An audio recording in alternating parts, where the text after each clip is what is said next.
அகண்ட பரிபூர்ண சச்சித்தானந்தம்.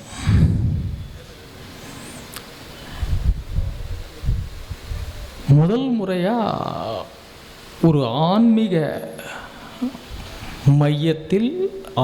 மையத்தின் ஆதரவோடு நடக்கக்கூடிய ஒரு புத்தக கண்காட்சியை காண்கிறேன், கலந்து கொள்கிறேன். உண்மையில் எனக்கு இது ரொம்ப மகிழ்ச்சியை கொடுக்கக்கூடிய ஒரு அனுபவமாக இருக்கிறது.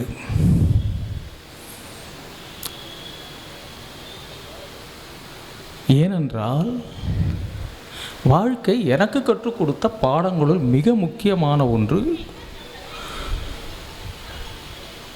புத்தக வாசிப்பு என்பதை காட்டிலும் சிறந்த ஆன்மீகம் வேறொன்று இல்லை. இந்த பாடம் ரொம்ப ஈஸியாக கிடைக்கல, ரொம்ப விலை கொடுத்து கற்றுக்கொண்ட பாடம்.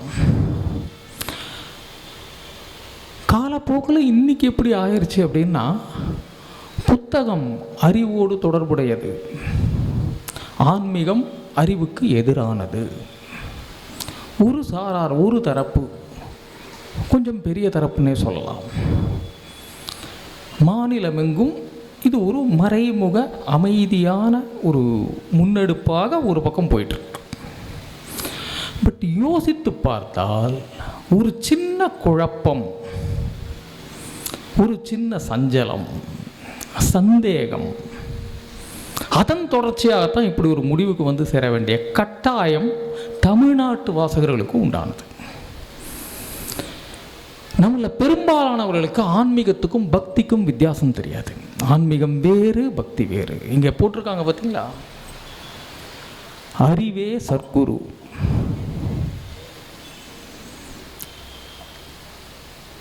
அறிவு எந்தெந்த சுனையிலிருந்து ஊற்றெடுக்கிறதோ அது அனைத்தும் ஆன்மீகமயமானது. அறிவுக்கு புறம்பான அனைத்தும் ஆன்மீகத்துக்கு எதிரானது. இப்படி பார்க்கும்போது புத்தக வாசிப்பை காட்டிலும் சிறந்த ஆன்மீகம் இன்னொன்று இல்லை. இன்னொன்று, நம்மளை போன்ற சாதாரண மனிதர்களுக்கு புத்தக வாசிப்பு மட்டும்தான்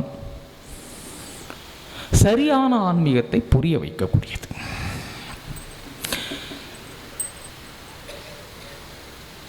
இதை மனசில் வச்சுக்கிட்டு கொடுக்கப்பட்ட தலைப்பு தான் எனக்கு படி அல்லது படி. என்ன அர்த்தம் இதுக்கு? படி அல்லது படி அப்படின்னா ரெண்டும் ஒரே சொல் தான், ஒரே பொருள் தான். இதை ஒரு வரியிலையும் சொல்லிடலாம், முடிச்சிடலாம், ஒரு நாள் பூராவும் பேசலாம்.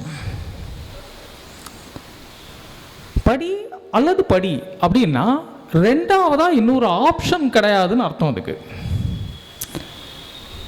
இன்னைக்கு இன்றைய காலகட்டத்தில் நமக்கு ஆயுதமாகவும் கேடயமாகவும் அனைத்துமாகவும் விளங்கக்கூடிய ஒன்று உண்டென்றால் அது படிப்பு மட்டும்தான். மாநிலம் முழுவதும் புத்தக கண்காட்சியில் நடக்கின்றன. திரும்ப திரும்ப திரும்ப திரும்ப படி படி படி படி படி படிங்க, புஸ்தகம் வாங்குங்க, புஸ்தகம் படிங்க, புஸ்தகம் படிங்க. எங்கெங்கேயோ புத்தக கண்காட்சிகள் சுற்றி எங்கெங்கேயோ சுற்றி இன்னைக்கு ஒரு ஆன்மீக மையம் வரை வந்திருக்கிறது புத்தக கண்காட்சி. இதனுடைய தேவை, முக்கியத்துவத்தை ஒரு சாரார் திரும்ப திரும்ப எடுத்து சொல்லிக் கொண்டே இருக்கிறார்கள். ஆனாலும் ஒப்பீட்டளவில் தமிழ்நாட்டில் படிப்பவர்கள் குறைவு.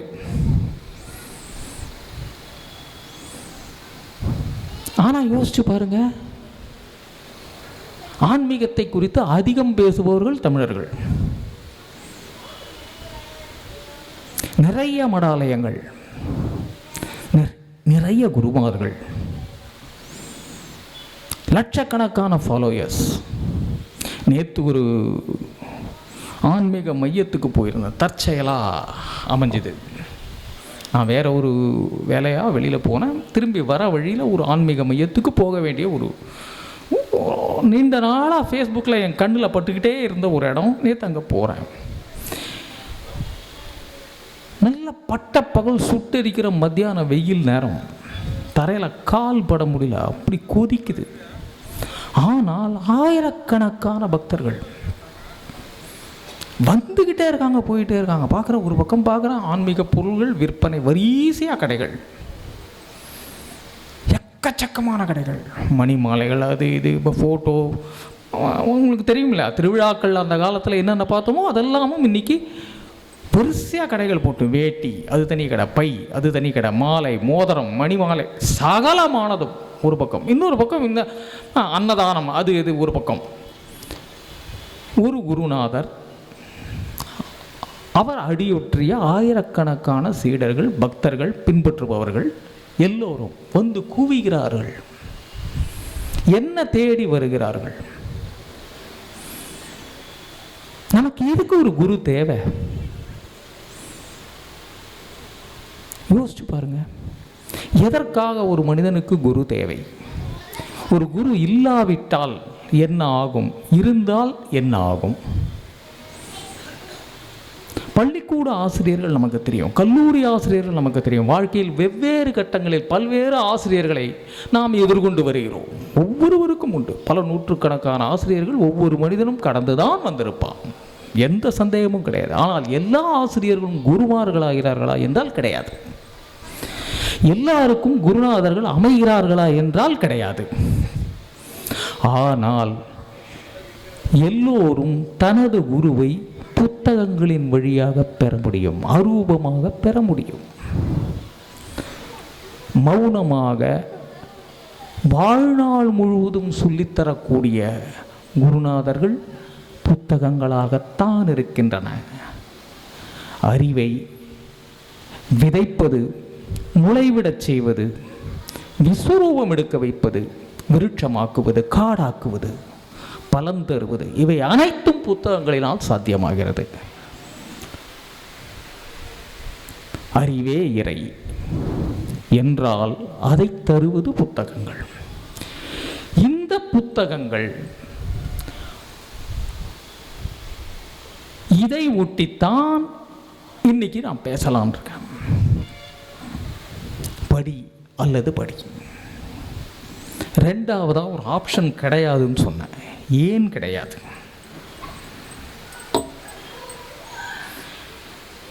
படிப்பதை ஒரு மனிதன் தவிர்ப்பானால் வாழ்க்கையில் அடுத்த படி அப்படின்னு ஒன்று அவனுக்கு கிடையாது. இதுக்கு ஒரு உதாரண கதை சொல்லலாம். ஒரு பையன்,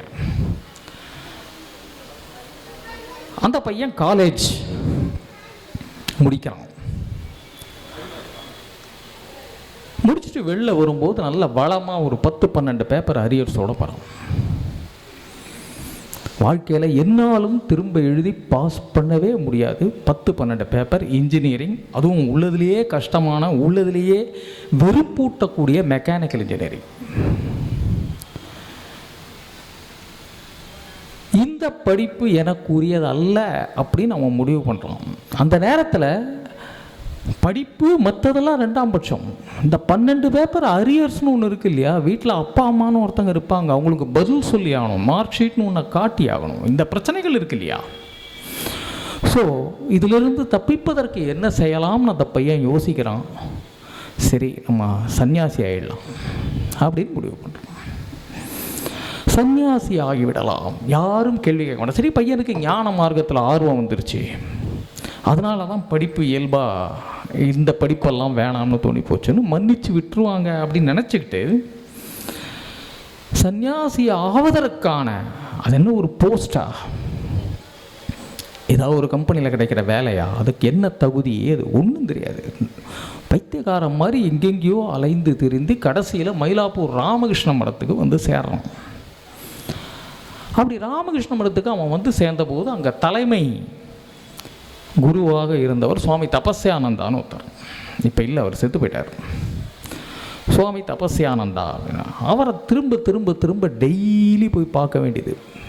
டெய்லி போய் பார்த்து, எனக்கு நீங்கள் தீட்சை கொடுக்கணும், என்ன நீங்கள் சேர்த்துக்கணும், ராமகிருஷ்ண மடத்தில் நான் சேர்ந்து செயல்பட விரும்புகிறேன் அப்படின்னு சொல்லிட்டு விடாமல் டார்ச்சர் பண்ண வேண்டியது. ஒரு சன்னியாசி ஒரு சாதுவை டார்ச்சர் பண்ணுவது எப்படி அப்படின்னு அவன் ஒரு புத்தகமே எழுத முடியும். அவ்வளவு திறமசாலி அந்த விஷயத்தில் அன்னைக்கு.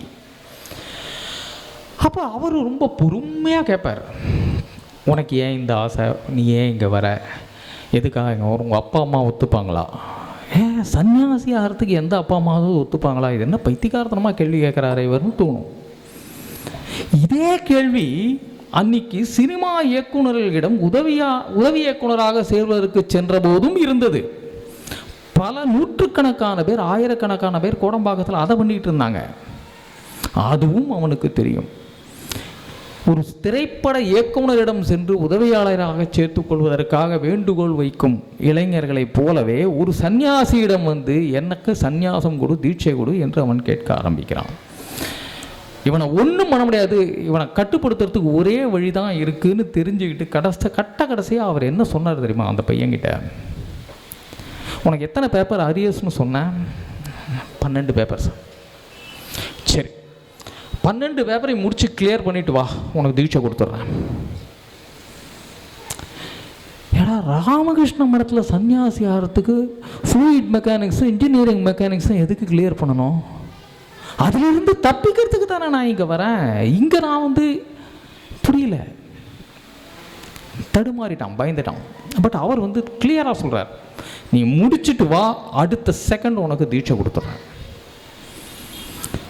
அன்றைய அறியாமை அவனுக்கு அதை புரிய வைக்கவில்லை. பிறகு புரிந்து கொண்டான். சந்நியாசம் என்றில்லை, எதுவாக இருந்தாலும் தப்பித்து ஓடுவது அல்ல வாழ்க்கை. ஒரு தேர்வு, ஒரு படிப்பு, ஒரு கோர்ஸ், ஒரு சப்ஜெக்ட், ஒரு இயல் ஒத்து வரல, தப்பிச்சு ஓடிடணும்.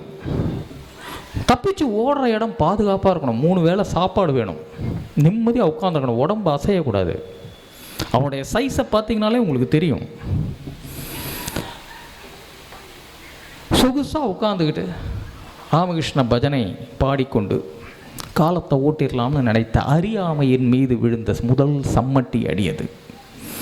கோர்ஸை முடிச்சுட்டு வா, நான் உனக்கு தீட்சை தரேன். உனக்கு சந்நியாசத்துக்கு லாயக்கில்லை. உன் புத்தி ஒரு இடத்துல நிற்கிறதில்ல.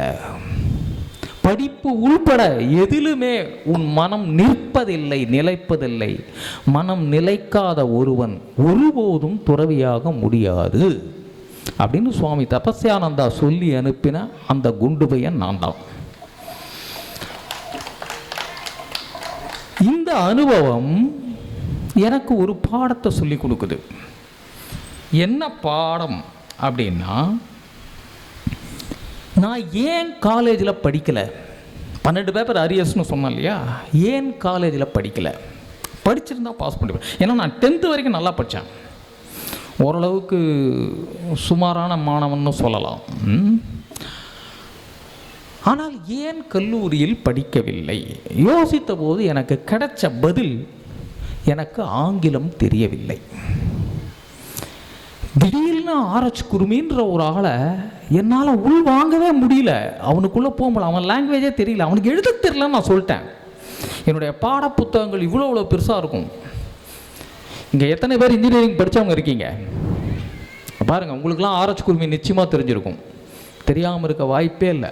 அட்லீஸ்ட் கொலை வெறியிலாவது இருப்பீர்கள் அவர் மீது. தண்டியாக 1000 பக்கத்து குறைஞ்சி எழுதவே மாட்டார் அந்த மனுஷன். ஆனால் ஒரு வரி கூட படிக்க முடியாது, கன்றாவியாக இருக்கும். ஏன் அந்த வெறுப்பு எனக்கு வந்தது என்றால், எனக்கு ஆங்கிலம் தெரியவில்லை. அந்த மொழிக்கு உள்ளே செல்ல முடியவில்லை. ஆகையினால் ஆங்கிலம் தெரியாத காரணத்தினால எனக்கு சப்ஜெக்ட் பிடிக்காம போகுது. முதல் அடி அங்க அப்படிங்கிறது புரிஞ்சுது. 2வது, ஏன் எனக்கு ஆங்கிலம் தெரியவில்லை? ஏனென்றால் பள்ளிக்கூடத்தில் நான் ஒழுங்காக படிக்கவில்லை. பாஸ் பண்ணும் அளவுக்கு, யாரும் திட்டாத அளவுக்கு படித்திருக்கிறேன். ஏன் பள்ளிக்கூடத்திலும் ஒழுங்காக படிக்கவில்லை? 2வது கொஸ்டின். கனவுகள் காரணம். 2 பேர் என்னுடைய பள்ளி படிப்பு நாசமானதற்கு 2 பேர் காரணம். ஒருத்தர் பேர் ரவீந்திரநாத் தாகூர், இன்னொருத்தர் பேர் குழந்தை கவிஞர் அழவள்ளியப்பா. சம்பந்தமே இல்லாத இந்த 2 பேர் எப்படி காரணமானாங்கன்னு நான் சொல்கிறேன். தாகூர் எனக்கு நேரடியாக தெரியாது. தாகூரை நான் அப்போல்லாம் படித்ததில்லை, எதுவும் தெரியாது. ஆனால் அமர் சித்திர கதான்னு ஒரு புத்தகம் வருது, தெரியுமா உங்களுக்கு?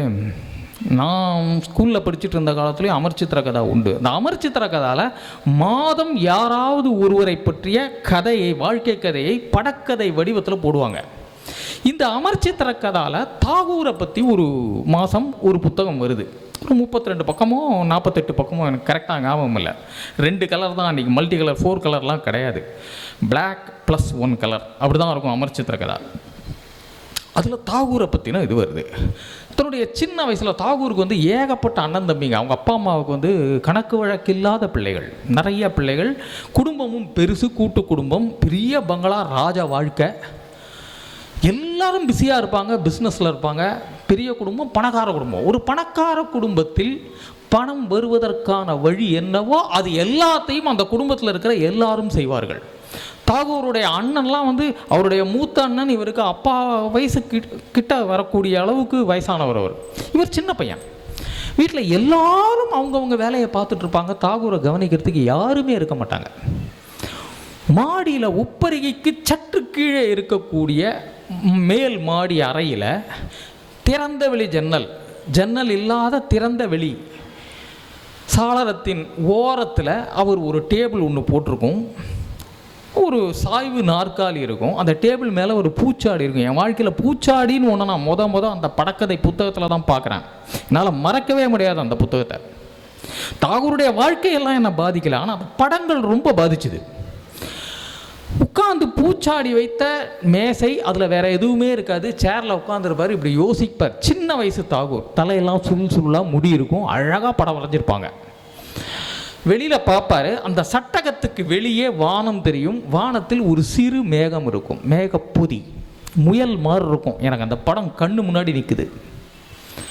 இதை பார்த்துட்டு தாகூர் உட்கார்ந்துருப்பார். வீட்டில் தன்னை யாரும் கவனிப்பதற்கு இல்லாத தாகூர் தனியே உப்பரிகைக்கு வந்து விடுவார். வந்து அமர்ந்து தனக்குத்தானே பேசிக்கொள்வார், சிந்திப்பார். அந்த சிறுவயது பழக்கம்தான் பின்னாளில் அவரை பெரிய கவிஞராக்கியது அப்படின்னு இருக்கும் அந்த புத்தகத்தில் அவருடைய கதை போகும். நமக்கு இப்படி ஒரு உப்பரிகை உள்ள ஒரு அறை வேண்டும். தாகூர் மாதிரி நம்மளும் ஜாலியாக உட்காந்துடணும்.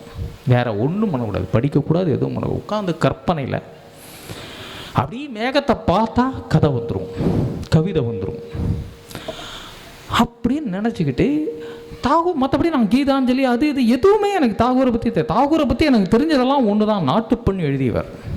அதை தவிர வேறு எதுவும் தெரியாது எனக்கு. சரியா, படிப்பு கிடையாது. 6ஆம் கிளாஸ் 7ஆம் கிளாஸில் என்ன பெருசாக படிச்சிருக்க போகிறோம். ஆனால் மனசுக்குள்ள தாகூர் ஆகணுன்ற எண்ணம் வந்துட்டதுனால கவிஞர்னு முடிவு பண்ணிட்டேன். என்ன எழுதுறது, அப்பா டப்பா சுப்பான்னு அப்படி ஏதோ ஒன்று போட்டு ஒரு கவிதை மாதிரி அப்படி எழுதிட்டு இருக்கேன். அப்போ என் ஸ்கூல் ஆண்டு விழாவுக்கு வந்து அழவள்ளியப்பா வரார். ஒரு வருஷம் ஆண்டு விழாவுக்கு அழவள்ளியப்பா வராரு. என் தந்தையாருடைய நண்பர் அவர், கோகுலம் பத்திரிகையினுடைய ஆசிரியர், தமிழின் மிகச்சிறந்த குழந்தை கவிஞர். அவர் வராரு. அவர்கிட்ட போய் அறிமுகப்படுத்திக்கிட்டு பேசும்போது, அதெல்லாம் எழுதலாம்ப்பா, கவிதையெல்லாம் ரொம்ப ஈஸிப்பா, உனக்கெல்லாம் நல்லா வரும்பா அப்படின்னு. முத வாழ்க்கையில் உனக்கெல்லாம் கவிதை வரும். எப்படி வரும், எனக்கு என்ன தெரியும். அவருக்கு அது தெரியாது, ஏன்னா எனக்கே தெரியாது, நான் வெறும் மக்கு. சரியா, உனக்கெல்லாம் நல்லா வரும்பா, நீ எழுதுப்பா. முதல் வரியில் அப்பான்னு போடுறியா, அடுத்த வரியில் டப்பான்னு போடு, 3ஆவது வரியில் சுப்பான்னு போடு, 4ஆவது வரியில் குப்பான்னு போடு, முடிஞ்சு போச்சு, அதான் கவிதை அப்படின்னு சொல்கிறாரு. அப்போ கோகுலத்தில் அவர் அப்புசாமி குப்புசாமின்னு ஒரு கவிதை எழுதிட்டுருக்காரு, ஒரு series of poems, children's poem.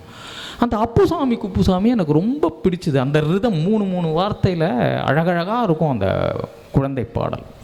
அதையே காப்பி பண்ணி அதே பேட்டர்னில் ஐயாசாமி அழகுசாமின்னு நான் ஒன்று எழுதுகிறேன். எழுதி கோகுலத்துக்கு அனுப்புகிறேன்.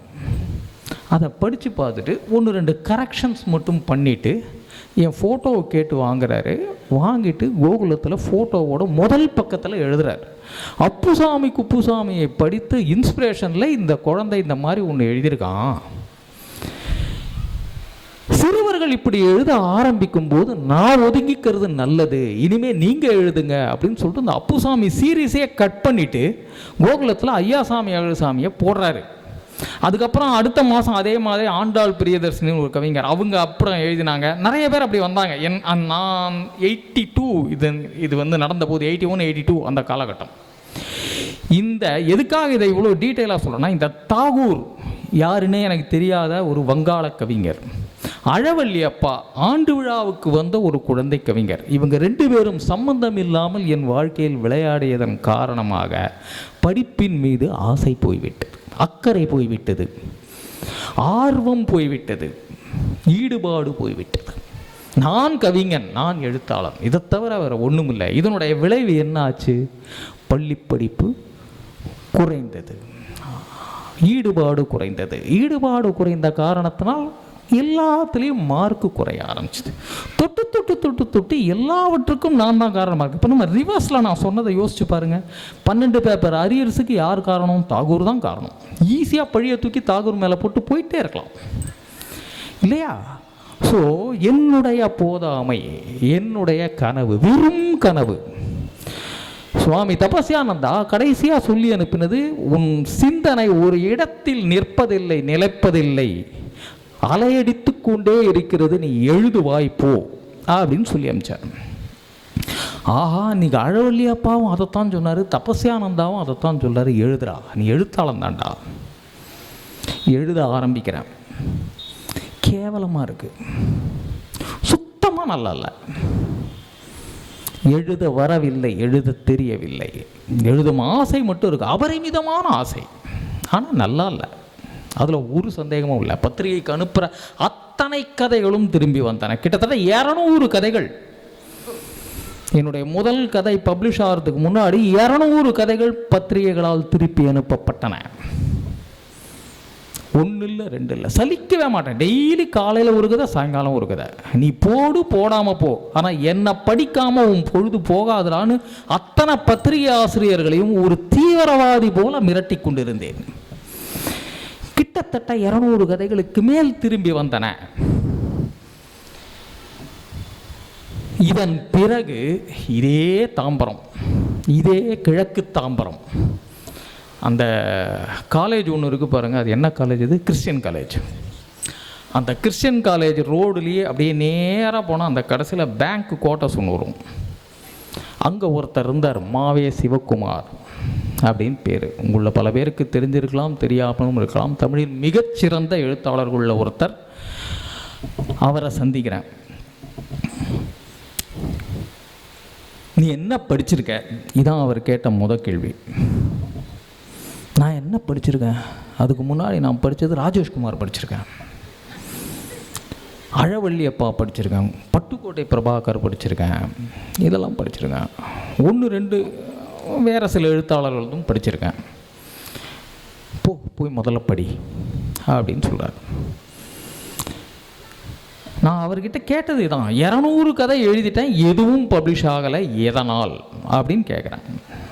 அவர் 4 வரி கூட படிச்சிருக்க மாட்டார். நான் கொடுத்த ஸ்கிரிப்ட்ஸில் 4 வரி கூட படிச்சிருக்க மாட்டார். அவரை எப்படி எனக்கு தெரியும்னா, ஒரு புத்தகத்தினுடைய பின்னட்டையில் அவரை பார்த்தேன், லைப்ரரியில் கிடச்ச ஒரு புத்தகம். ஸோ இங்கே தான் இருக்கார், ரயிலில் பார்த்ததுனால, சார் நீங்கள் தானே சிவகுமார்னு கேட்டு அப்படி இங்கே தாம்பரம் ரயில்வே ஸ்டேஷனில் அறிமுகமாகி தான் பழக்கம் எனக்கு அவரை.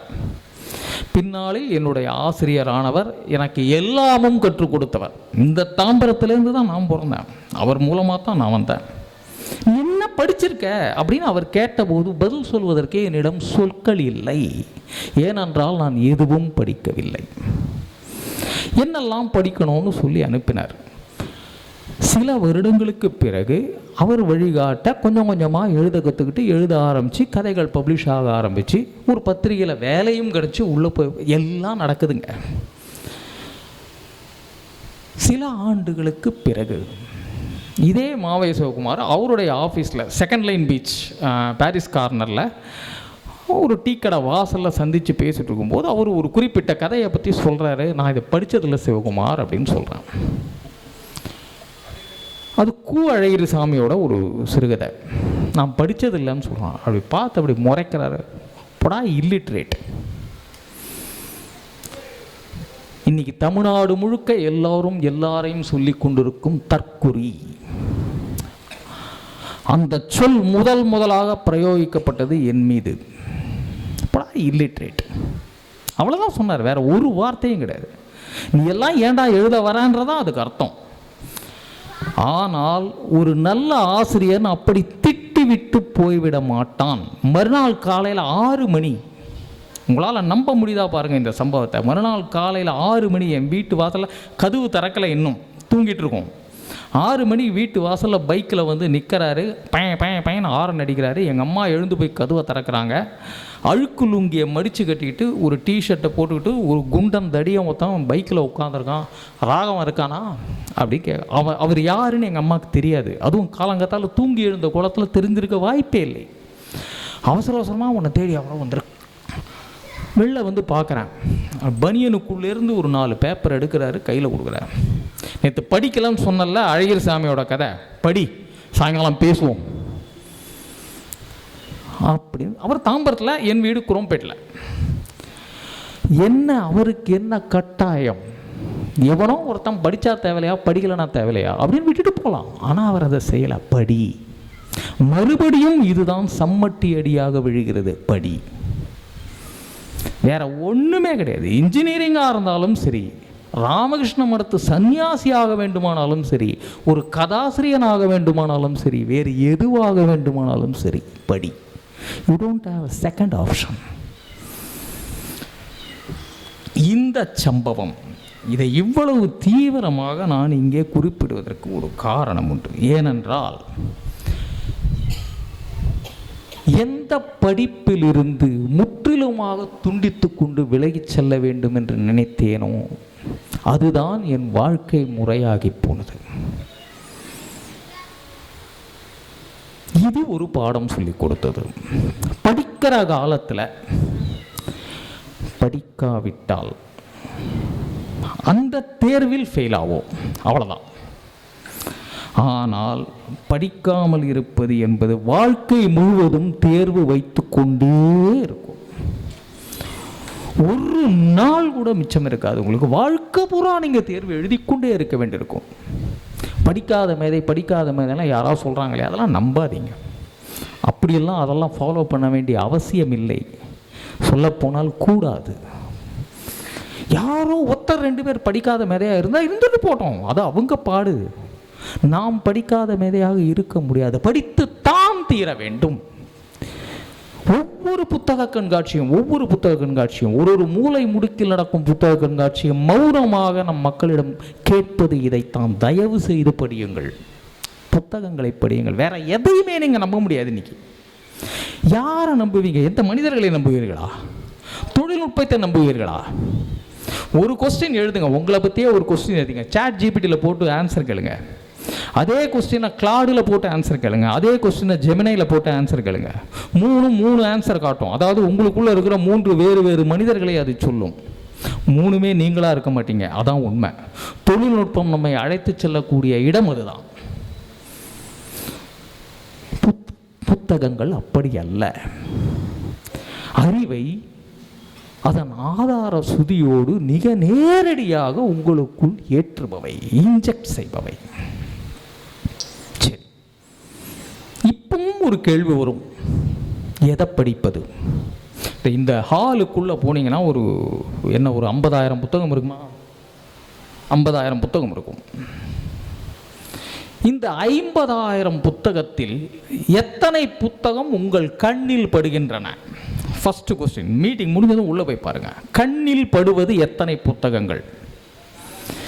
எத்தனை புத்தகத்தை நீங்கள் தொடுகிறீர்கள்? எத்தனை புத்தகத்தை எடுத்து புரட்டுகிறீர்கள்? எத்தனை புத்தகத்தை வாங்குகிறீர்கள்? மனசாட்சிக்கு விரோதம் இல்லாமல் இதை யாருக்கும் நிரூபிக்க வேணாம், நீங்களே எழுதி பாருங்க. 50,000 புத்தகத்தில் 5 புத்தகத்தை நீங்கள் தொட்டிருப்பீங்க. போனா போதுன்னு ஒரு புத்தகத்தை வாங்கியிருப்பீங்க. தீவிர வாசகர் என்றால் 1-5 புத்தகங்கள் வாங்குவார்கள், 10 புத்தகம் வாங்குவார். ஒரு காலத்தில் கட்டப்பை, இந்த கையில் ஒரு கட்டப்பை, இந்த கையில் ஒரு கட்டப்பை நிறைய புத்தகங்கள் தூக்கிட்டு போனேன். இதெல்லாம் புத்தக கண்காட்சியில் பார்த்துருக்கேன். நானே அந்த மாதிரி கட்டப்பையாக தூக்கிட்டு போயிருக்கேன். எத்தனை வாங்குகிறோம் என்பது அல்ல விஷயம், எது உங்களை தொடுகிறது. 2 விஷயங்கள் நீங்கள் மனசில் வச்சுக்கணும். ஒரு புத்தகத்தை பார்க்கும்போது எது நமக்கு பிடிக்கிறது, எது நமக்கு தேவை, எது நமக்கு அவசியம். இந்த பிடிக்கிறதுக்கும் அவசியமானதுக்கும் நுணுக்கமான வித்தியாசம் இருக்குது. இப்போ எனக்கு சில ஆசிரியர்களை பிடிக்கும், உங்களுக்கு சில ஆசிரியர்களை பிடிக்கும். எனக்கு ராஜேஷ்குமாரை பிடிக்கும், எனக்கு சுஜாதாவை பிடிக்கும், பாலகுமாரனை பிடிக்கும். நீங்கள் சொல்லலாம். ஆர்எச் குருமையை பிடிக்கும்னு சொல்கிற வாசகர்கள் கூட இருக்க முடியும், இல்லைன்னு சொல்ல முடியாது. சரியா? பிடிப்பது வேறு, அவசியமானது வேறு. புத்தகங்கள் இந்த 2 கண்ணியை வைக்கும் காலுக்கடியில். நீங்கள் எதில் விழறீங்கன்னு பார்க்கும். பிடித்ததற்குள் மூழ்கி போனால் அவசியமானதை நாம் எடுக்க மாட்டோம். வாழ்க்கைக்கான பாடம் இது, புத்தகத்துக்கான பாடம், புத்தகத்துக்கான பாடம் மட்டுமல்ல. பிடித்தது ஒன்று, அவசியமானது ஒன்று. நம்ம சினிமா பார்க்குறோம், எத்தனையோ பார்க்குறோம். பல நடிகைகள் நமக்கு பிடிக்கும், நடிகர்கள் நமக்கு பிடிக்கும், இசையமைப்பாளர்கள் பிடிக்கும், எல்லாம் பிடிக்கும். ஆனால் எது அவசியமானது? உங்கள் குடும்பம், உங்கள் மனைவி, பெற்றோர், குழந்தைகள். ஒரு படம் கொடுக்கக்கூடிய மகிழ்ச்சி வீட்டில் இல்லாமல் இருக்கலாம், ஆனால் ஒரு வீடு கொடுக்கக்கூடிய நிம்மதியை எந்த படமும் கொடுக்காது உங்களுக்கு.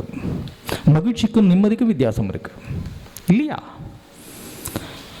அதே போலத்தான் ஒரு புத்தகத்தை தேர்ந்தெடுக்கும் போது 40% பிடித்ததற்கும் 60% அவசியமானதற்கும் இடம் தருவது நல்லது. ஏனென்றால் அவசியமானது என்பது ஒரு கட்டத்தில் பூரணமடையும்.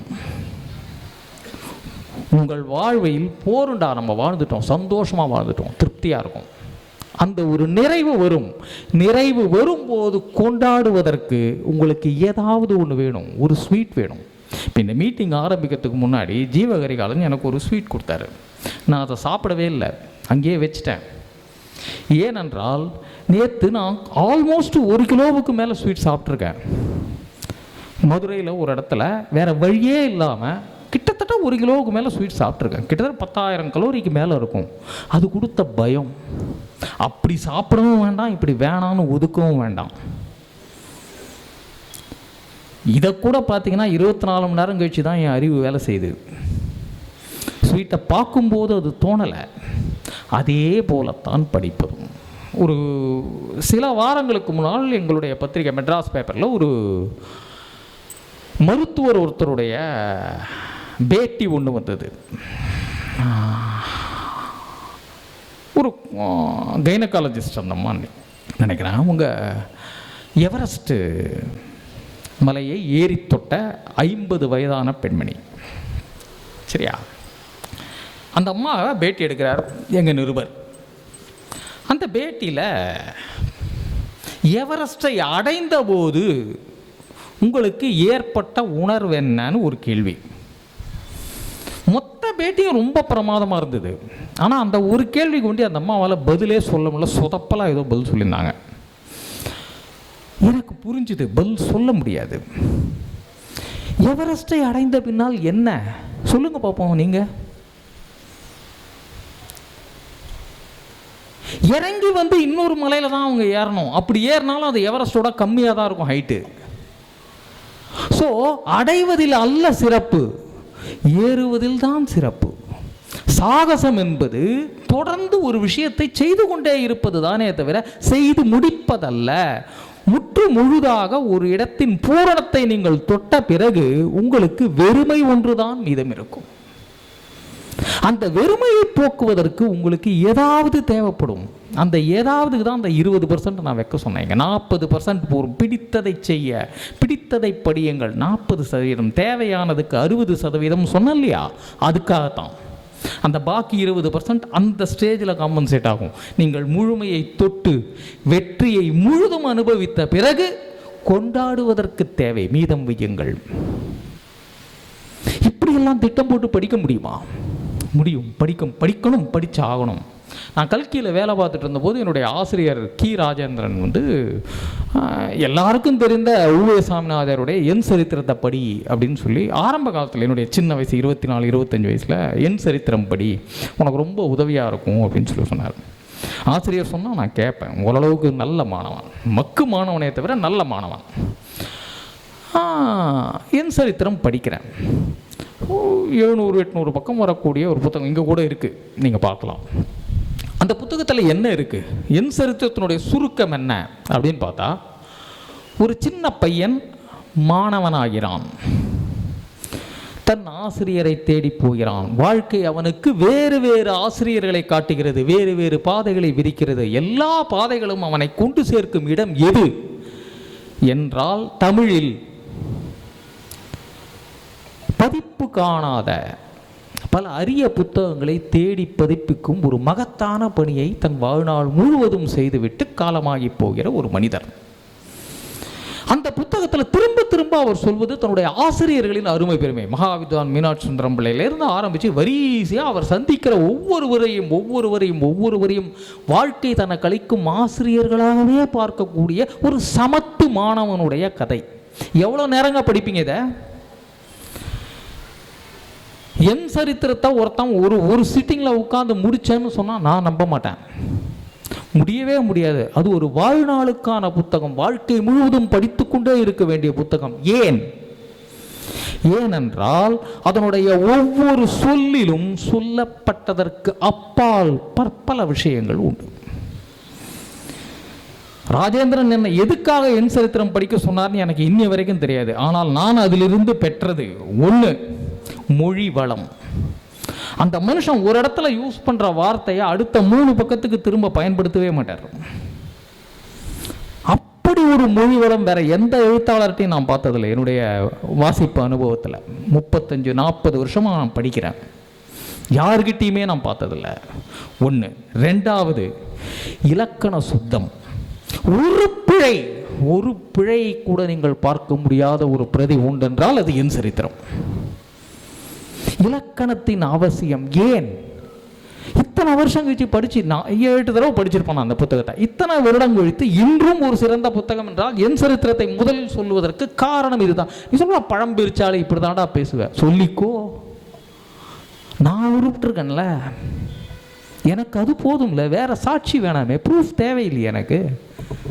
நான் உருப்பட்டிருக்கிறேன் ஒரு புத்தகத்தினால்.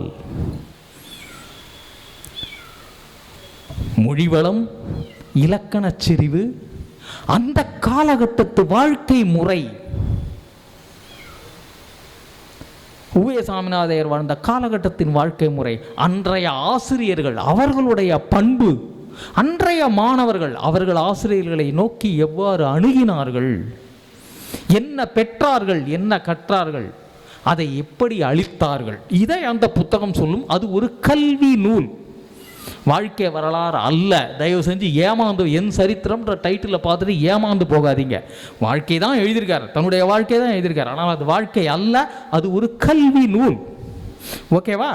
இந்த புத்தகம் படித்து மிக பல ஆண்டுகளுக்கு பிறகு இன்னொரு புத்தகம் எனக்கு கிடைக்குது, எனது ஆசிரியர் பிரான். இது அந்த புத்தகத்தினுடைய தலைப்பு. யார் எழுதியிருக்காங்கன்னு பார்த்தா மீனாட்சி சுந்தரம் பிள்ளையை பற்றி என் சரித்திரத்தில் இவர் எழுதுறாரு ஃபுல்லாக. யார்? உவே சாமிநாதையர். எனது ஆசிரியர் பிரான்ற புத்தகத்தில் உவே சாமிநாதையரை பற்றி கீவா ஜெகநாதன் எழுதுறார், அவருடைய ஸ்டூடெண்ட்.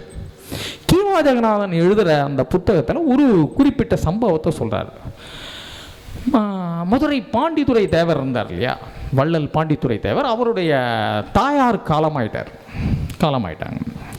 ஸோ பாண்டித்துரை தேவரை உவே சாமிநாதையருக்கு நல்லா தெரியும். அவருடைய சில புத்தகங்கள் பதிப்பிப்பதற்கு அவர் உதவி செஞ்சுருக்கார். ஸோ அவங்க அம்மா செத்து போயிட்டாங்கன்றனால துக்கம் விசாரிக்கிறதுக்காக இங்கேருந்து கிளம்பி ராமநாதபுரத்துக்கு போகிறாரு. மதுரைக்கு போயிட்டு அங்கேருந்து வேறு வண்டி பிடிச்சி ராமநாதபுரம் போகிறார். நடுவில் வெள்ளம் வந்துடுறது, வைகையில் போக முடியல, கஷ்டப்படுறாரு. 1 வாரம் மதுரையிலே தங்க வேண்டியதாகிடுது. படாத பாடுபட்டு ராமநாதபுரத்துக்கு போகிறாரு. பாண்டித்துரை தேவர் வீட்டில் போய் பார்க்குறாரு. அவங்க அம்மா செத்து போனதுக்கு ஆறுதல் சொல்கிறாரு. சும்மா சொல்லிட்டு துக்கம் கேட்டுட்டு திரும்பி வரல. 1 மாத காலம் அங்கேயே தங்குறாரு. அவர் அங்கே தங்கிறதுக்கு பாண்டித்துரை தேவர் ஒரு வீடு பார்த்து கொடுக்குறாரு. 1 மாதம் அங்கேயே தங்கி டெய்லி அவர்கிட்ட பேசி அவர் மனசை மாற்றி, துக்கத்தில் இருக்கக்கூடிய வள்ளல் பாண்டித்துரை தேவரை அவர் மனசை மாற்றி கொஞ்சம் கொஞ்சமாக அவரை சமதளத்துக்கு கொண்டு வந்து இதெல்லாம் பண்ணுறாரு. 1 மாதம் தான் மட்டும் போல் தன் பிள்ளையும் சேர்த்து கூப்பிட்டு போயிருக்காரு. யார்? உவே சாமிநாதையர். ஒரு மாதம் சமஸ்தானத்தில் உவே சாமிநாதையர் வந்து தங்கியிருக்காருன்றதும், அங்கே ராமநாதபுரம் ராஜா இருக்கார் இல்லையா, சமஸ்தானத்துடைய மகாராஜா சேதுபதி மகாராஜாவுக்கு வந்து நம்ம ஏதாவது செய்யணும் இவருக்கு அப்படின்னு தோணுது. எவ்வளோ பெரிய தமிழறிஞர், இவருக்கு நம்ம ஒன்றுமே பண்ணதில்லை, ஏதாவது செய்யணும், நம்ம சமஸ்தானத்துக்கு வந்திருக்காரு அப்படின்னு சொல்லிட்டு பாண்டித்துரை தேவரை கூப்பிட்றாரு. சாமி அப்படின்னு, அவரை சாமின்னு தான் கூப்பிடுவாங்க பாண்டித்துரை தேவரை. சாமி கொஞ்சம் வாங்க. அரண்மனைக்கு போகிறாரு. அரண்மனைக்கு போனதும் ஐயர் வந்திருக்காரு, அவருக்கு நம்ம எதுவுமே பண்ணதில்லை, அவருக்கு வந்து ஒரு கிராமத்தை எழுதி வைக்கலான் இருக்கேன். எப்படி கிராமத்தை, ஒரு கிராமத்தை எழுதி வைக்கலான் இருக்கேன், அவர் அதை வாங்கிக்கணும், நீங்கள் கொஞ்சம் சொல்லி சபை கூட்டுவாங்க, அரண்மனை கூட்டுவாங்க அப்படின்னு சொல்லி பாண்டித்துரை தேவரை அனுப்புகிறார். பாண்டித்துரை தேவர் வந்து உவே சாமிநாதையர்கிட்ட ராஜா அவங்கள பார்க்கணுன்றாரு, வாங்க அப்படின்னு சொல்லிட்டு கூட்டு போகிறார். ராஜாவை போய் பார்க்குறாரு சாமிநாதையர். பார்த்து எல்லாம் இது மாதிரி சாமி சொன்னார், நீங்கள் கிராமத்தை எழுதி வைக்கணும்னு சொன்னீங்க, நீங்கள் வள்ளல், பிறவி வள்ளல், உங்களால் வாழ்ந்தவங்க எத்தனை பேருன்றதுக்கு கணக்கே கிடையாது, எல்லாருக்கும் எவ்வளவோ செஞ்சுருக்கீங்க, அதெல்லாம் ஒன்றும் சந்தேகமே இல்லை. ஆனால் ஒரு கிராமத்தை நீங்கள் எனக்கு எழுதி வச்சு நான் என்ன பண்ணுவேன்னு நினைக்கிறீங்க? மக்கள்கிட்ட நான் போய் வரி வசூல் பண்ணிட்டு உட்காந்துட்டு இருக்கிறதா? என் பழப்பு கெட்டு போயிரும்யா. நான் ஒரு காலேஜில் ப்ரொஃபஸராக இருக்கேன், இத்தனை புத்தகங்கள் பதிப்பிக்க வேண்டிய பணி எனக்கு இருக்குது, நான் பார்க்குற வேலைக்கு எனக்கு காலேஜில் சம்பளம் கொடுக்குறாங்க, என் பொண்டாட்டி புள்ள வச்சு பராமரிக்கிறதுக்கு 3 வேளை சோறுன்றதுக்கு போதுமானதாக இருக்குது. ஒரு கிராமத்தெல்லாம் வச்சுட்டு நான் என்ன பண்ண போகிறேன்? அதெல்லாம் வேண்டாம். ராமநாதபுரம் சமஸ்தானம் ஏற்கனவே கஷ்டத்தில் இருக்குது, ஏகப்பட்ட கடன் இருக்குது, எனக்கு தெரியும், உங்கள் நல்ல மனசை நான் மதிக்கிறேன், ஆனால் கிராமத்தெல்லாம் எனக்கு எழுதி கொடுக்குறதெல்லாம் வேண்டாங்க, நீங்களே வச்சுங்க.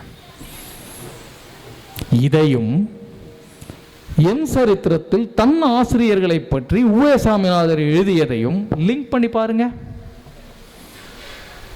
அந்த புத்தகத்தில் பாண்டித்துரை தேவரை சந்தித்ததையோ சேதுபதி மகாராஜாவை சந்தித்ததையோ பற்றி சாமிநாதையர் ஒரு சொல் கூட எழுதலை. 700 பக்கம் 800 பக்கம் புத்தகத்தில் ஒரு சொல் கூட கிடையாது.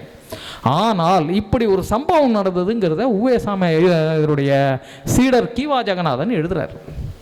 ஒரு ஆசிரியர் தன் ஆசிரியர்களை பற்றி எழுதிய ஒரு கல்வி நூல் படித்ததனால்தான் நான் கீவா ஜெகநாதனை அறிந்தேன். கீவா ஜெகநாதனை அறிந்ததனால்தான் என் ஆசிரியர் பிரானை படிக்க வாய்த்தது. என் ஆசிரியர் பிரானை படித்ததனால்தான் சாமிநாதையருடைய இந்த பண்பு தெரியும். ஒரு கிராமத்தை எழுதி வைக்கிறான்னு சொன்னாலும் வேணான்னு சொல்கிறதுக்கு இங்கே இருக்கிற நம்மள எத்தனை பேருங்க வருவோம்? சரி வேண்டாம், பெரிய மனுஷன் தானே, கிராமம்லாம் வேணாங்க, ஒரு கிரவுண்டு விடுங்க, ஒரு வீடு கட்டிட்டு வாங்க, அப்படியாவது கேட்போம் நம்ம. அல்லது ஒரு ஃப்ளாட்டு போடுறீங்களா, ஒரு அப்பார்ட்மெண்ட் நமக்கு கொடுத்துருங்க போகிறோம், கிராமத்தெல்லாம் மெயின்டைன் பண்ண முடியாது, அப்படி வேணாலும் சொல்லுவோமே தவிர எனக்கு வேண்டாம், என் கல்லூரி எனக்கு கொடுக்கக்கூடிய சம்பளம் போதும். இந்த பண்பு எங்கிருந்து வருகிறது? அவர் கற்ற ஆசிரியரிடமிருந்து அவருக்கு வருகிறது. அந்த ஆசிரியர்களுக்கு அது அவர்களுடைய ஆசிரியர்களிடமிருந்து வருகிறது. ஒவ்வொரு ஆசிரியராக காலந்தோறும் காலந்தோறும் காலந்தோறும் கடத்தி வந்திருப்பது கருத்துக்களை அல்ல, பண்புகளை, கலாச்சாரத்தை, நல்ல குணத்தை. என் சரித்திரம் படித்தது போதும்னு நிறுத்தியிருந்தேன்னா எனக்கு இது தெரிஞ்சிருக்காது. கீவா ஜெகநாதனை படித்ததுனால தான் இது கிடச்சிது. படிச்சுக்கிட்டே தான் இருக்கணும், வேறு வழியே கிடையாதுங்க. அப்டேட் ஆகிட்டே இருக்கணும், படிச்சுட்டே இருக்கணும். சில விஷயங்களை நீங்கள் நிறுத்த முடியாது. படி அல்லது படி, மடின்னு சொல்லக்கூடாது. படி அல்லது படி, படித்து கொண்டே வேறு வழி இல்லை. நீங்கள் பார்த்துருக்கலாம், தினத்தந்தியில் முடிச்சிடுறேன். தினத்தந்தியில் வாரம் ஞாயிற்றுக்கிழமை வரக்கூடிய வரி விளம்பரங்களில் பரோட்டா மாஸ்டர் தேவை பார்த்துருக்கீங்களா? என்ன சம்பளம் போடுவோம்? 20,000 40,000 ரூபாய்க்குள்ளே வரும். பார்த்துருக்கீங்களா? பரோட்டா மாஸ்டர் தேவை, சம்பளம் 20,000, சம்பளம் 25,000, பகீர்னு இருக்கும். இன்றைக்கி ஒரு இன்ஜினியரிங் படித்த பையனுக்கு கூட அவ்வளோ சம்பளம் கிடையாது.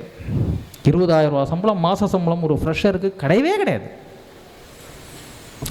ஒரு இன்ஜினியரிங் படித்தவனை விட பரோட்டா மாஸ்டர் சிறந்தவனா? ஒரு பொறியாளர் பணியை விட பரோட்டா போடும் பணி புனிதமானதா, மேலானதா, சிறந்ததா, உன்னதமானதா, உயர்வானதா? அப்படி பார்க்கக்கூடாது. பரோட்டா போடுவது என்பது வளர்ச்சியற்ற துறை. வீழ்ச்சியும் கிடையாது, வளர்ச்சியும் கிடையாது. அது ஒரு ஸ்டேட்டஸ், அது அப்படியே இருக்கும், அவ்வளோதான்.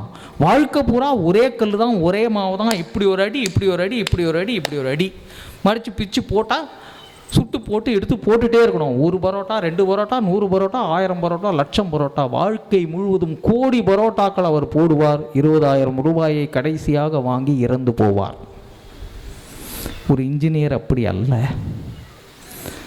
பேச்சுலர் டிகிரி முடித்தா எம்எஸ் பண்ணணும், அதை முடித்தா பிஹெச்டி பண்ணலாம், இல்லை மேலே பண்ணு, அதை பண்ணு. அந்தந்த காலகட்டத்தில் ஏஐ வருதா, ஏஐ கற்றுக்கோ. அதுக்கு மேலே வேறு ஒன்று வருதா, அதை கற்றுக்கோ. நிற்காமல் வற்றாமல் ஓடிக்கொண்டே இருக்கக்கூடிய நதியை போல் இருப்பது ஒரு விதமான வாழ்க்கை முறை. போதும் என்று ஒரு குட்டையாக தேங்கி பரோட்டா போட்டு கொண்டிருப்பது இன்னொரு வாழ்க்கை முறை. நமக்கு எது வேண்டும்? ஆகையினால்தான் நண்பர்களே, மீண்டும் சொல்கிறேன், படி அல்லது படி. நன்றி. ஒரு அற்புதமான உரையை நம் முன்னே ஆற்றி சென்றிருந்த எழுத்தாளர் பா. ராகவன் அவர்களுக்கு பதிப்பாளர்கள் சார்பாகவும் சபை சார்பாகவும் மனக்கனிந்த நன்றியை தெரிவித்துக் கொள்கிறோம்.